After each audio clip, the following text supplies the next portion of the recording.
આજે તો મહાશિવરાત્રીનો ઉપવાસ મજા આવી જવાની છે.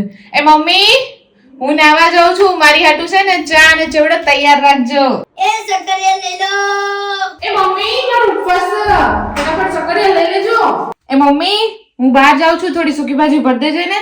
હર હર મહાદેવ. મમ્મી યાદ છે ને તમને મારે ફરાળ છે, બપોરના જમવામાં પાછું મારી હાટુ છે ને ફરાળ કરજો, ઉપવાસ છે. હા હા ના ના સૂકી ભાજી ને કઢી ને એવું બધું ગમે એ કરી નાખજો ને મોરૈયું ને એવું. એ હા સારું સારું. મમ્મી ચક્કર આવે, થાકી ગયા, જલ્દી થી હવે લીંબુ શરબત બનાવી દે. સુઈને જાગ્યા ને ત્યાં ભૂખ લાગી ગઈ. બોલો હાલો સાબુદાણાના પાપડ ખાઈ આવીએ આપણે. એ સેવ મારા હાટુ વેફર લેતા આવજે ને, ઉપવાસ છે ને એટલે. આ લ્યો. હા ઉપવાસ છે એટલે બીજું કઈ ખવાય નહીં પાછું એટલા.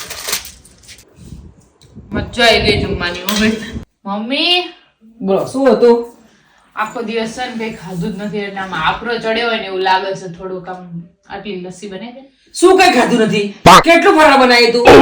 હવે છે ને હદ થાય છે, હવે કઈ મળશે નહીં ફરાળ વાળી. આવતા વર્ષે ઉપર રહેવાની વાત નથી કરવાની. રોટલા હોય ને ખાય મળ. નથી ખાધું નહીં, ખાધું અલે નહીં. મેં ક્યાં એટલું ખાધું તું મમ્મી? કઈ ઘણી બતાવો, ઘણી બતાવો. ખાવાનું. તારી ડીશ બતાય કે આટલી વસ્તુ બનાવી હતી એવું. ઘણી બતાવો. હજી પાછી નથી બાકી છે.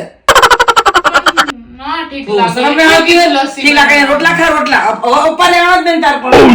ઉપવાસ રહેવાનો જ નહીં. ના રહેવા તો ઉપવાસ નહીં રહેવાના. ઓલું બના દે, ઓલું બના દે, ઓલું બના દે. નવરાશી કાગળ મમ્મી બનાવવા જાય તો જાઓ બધે.